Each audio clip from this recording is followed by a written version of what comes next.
E aqui a gente parte da visão do inconsciente como um conjunto, o nosso repertório, o nosso patrimônio de vivências e de memórias, ou seja, o nosso patrimônio da nossa existência, tudo que a gente carrega ao longo dessa existência evolutiva. E aqui nós, enquanto espiritualistas, com uma visão reencarnacionista, a gente considera as memórias de outra vida. A gente entende que a gente faz parte da grandiosidade de um ser que está em processo de evolução, como alguns gostam, de ganho de consciência, como eu gosto de falar, de aprendizado.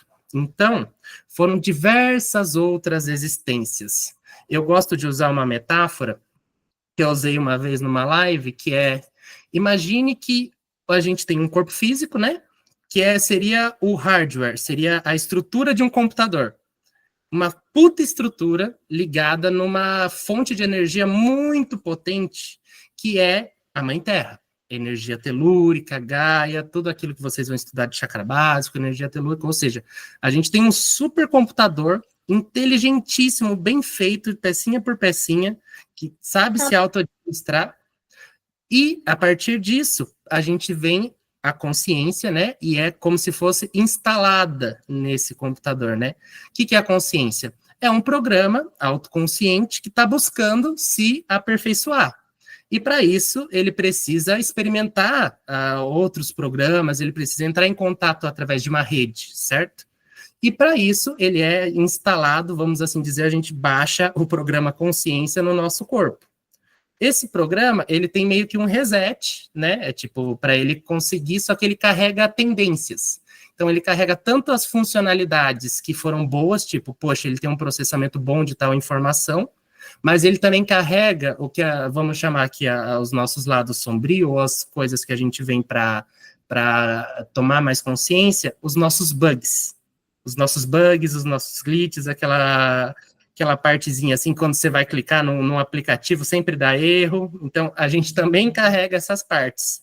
E ao longo do processamento, né, esse software vai se desenvolvendo numa personalidade, que é o que a gente chama de eu, no caso eu, Matheus Pessoa, a partir das minhas vivências, da minha relação com o outro, com o ambiente, ou seja, é muito complexo a formação do eu, porque é a relação com o passado, é a relação com o agora, é a relação familiar, cultural, social, psicológica, alimentar. O nosso corpo, ele é o corpo biológico, né? O nosso hardware, ele define muita coisa, né? A gente já vem com várias programações de fábrica, assim, porque os nossos ancestrais, na nossa genética, isso é genético, trazemos tendências genéticas. Então, a gente tem todos esses fatores que levaram à consolidação Matheus, da Almira, Leonilda, Sheila, enfim.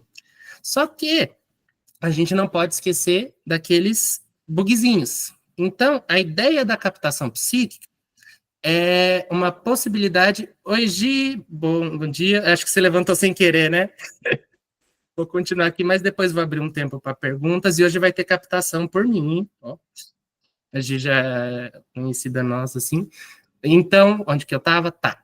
Então, vamos supor. Então, a gente está nessa busca de aprimorar esse programa, que a gente chama de ser, né? Esse ser que está instalado no corpo.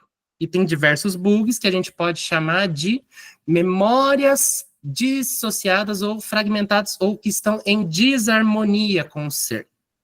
Então, a captação psíquica é uma ferramenta que permite acessar a gente, é uma série de procedimentos, né? É uma técnica que a gente acessa diretamente esses aspectos inconscientes nossos, que aqui no curso a gente chama, grande parte deles, não só eles, de personalidades múltiplas. Ou seja, é a ideia do ser multiconsciencial. Lembra que eu falei que o eu é só 10%? A gente está constantemente, acho que todo mundo já teve essa sensação, como se tivesse que fazer uma mesa de reunião na própria cabeça, com diversos outros eus, para administrar uma sessão, um momento de crise, etc. Então, aqui o convite é para vocês começarem a olhar o ser humano, a gente, nessa perspectiva.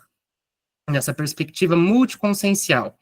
E grande parte dessas personalidades múltiplas, elas são o que a gente chama de memórias de vidas passadas, de outros registros, de outras existências. Tá tudo na nuvem, entendeu?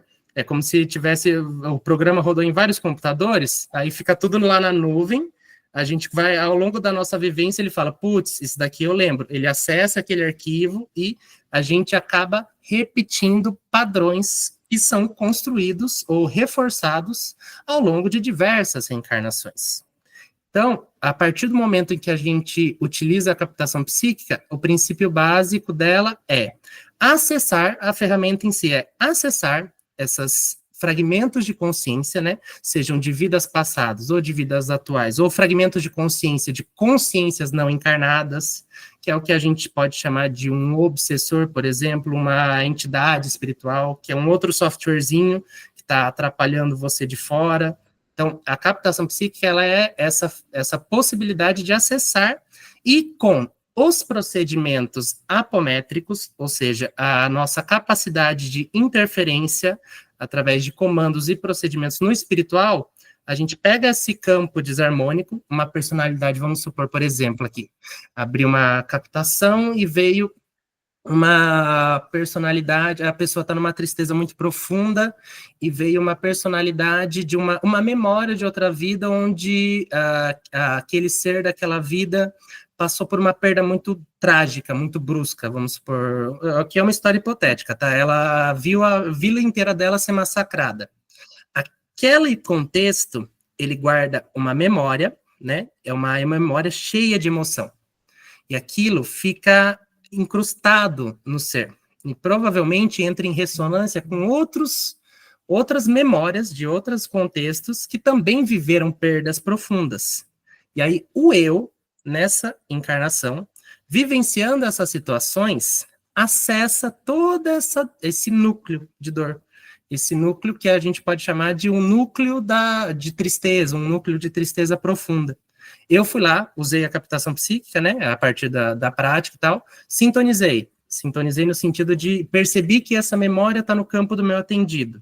Ah, mas como que você acessa o campo do atendido à distância? Por isso, do desdobramento consciente. A gente não está usando o exemplo do computador, a gente vive em rede. A rede a gente consegue se comunicar que nem a gente está se comunicando agora, né? A gente entende que para além do físico, a gente também interage de forma inconsciente no sutil. A gente troca informações por pensamento, a gente troca...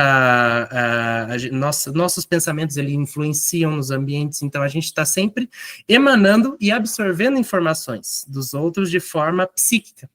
Então, é possível, sim, acessar essas informações de uma forma mais direcionada e reta. Então, fui lá, estou atendendo a pessoa, desdobrei, dei o comando para desdobrar, acessei esse contexto, atendendo ela, conversei com ela, entendi todo o contexto que ela está vivendo, acessei esse contexto. Opa, agora eu tenho a possibilidade de harmonizar, de limpar, de harmonizar, de reestruturar e ressignificar essa memória, ou seja, esse ser, essa personalidade múltipla que carrega uma dor, ou que carrega um padrão que está, de certa forma, potencializando algo negativo na vida da pessoa, né? Tá dificultando a pessoa de fazer movimentos em prol dela. Então, eu posso, por exemplo, com os procedimentos apométricos, que tem uma parte certinha lá, chácara por chácara no curso, trabalhar o cardíaco dela, o chakra cardíaco, tirando couraças, a gente faz toda uma limpeza ali, então a gente tem os procedimentos como a reestruturação, né, daquela memória, onde já gera uma harmonização, e muitas vezes é comum a pessoa que está recebendo, ela sente também essa harmonização de uma forma simultânea.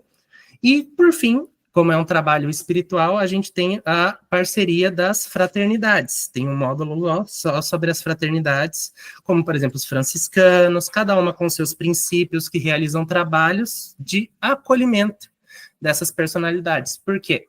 A partir do momento que o nosso trabalho é reconhecer, captar, reconhecer, alinhar e trazer consciência para ela sempre que possível, ou seja, a gente faz quase que um processo terapêutico com a personalidade.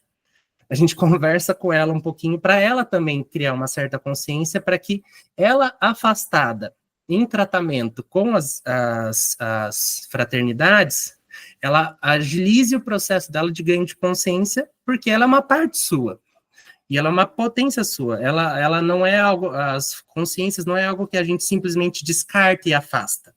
Mesmo aquelas que são os nossos aspectos mais sombrios ou os aspectos negativos, eles são uma parte nossa. Lembra que eu falei no começo que tudo isso é nosso patrimônio?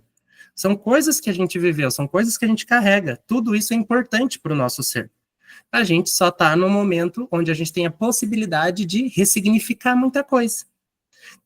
Então ela volta como uma potência futuramente. Provavelmente aí varia, não tem data, tempo específico para ela ficar afastada. Algumas voltam em semanas, outras têm que ficar um bom tempo afastada. Então, basicamente, a nossa proposta ao que é as ferramentas que o curso propicia é esse entendimento dessa possibilidade de trabalhar essa frequência mais sutil, que são esses fragmentos de consciência ou múltiplas personalidades.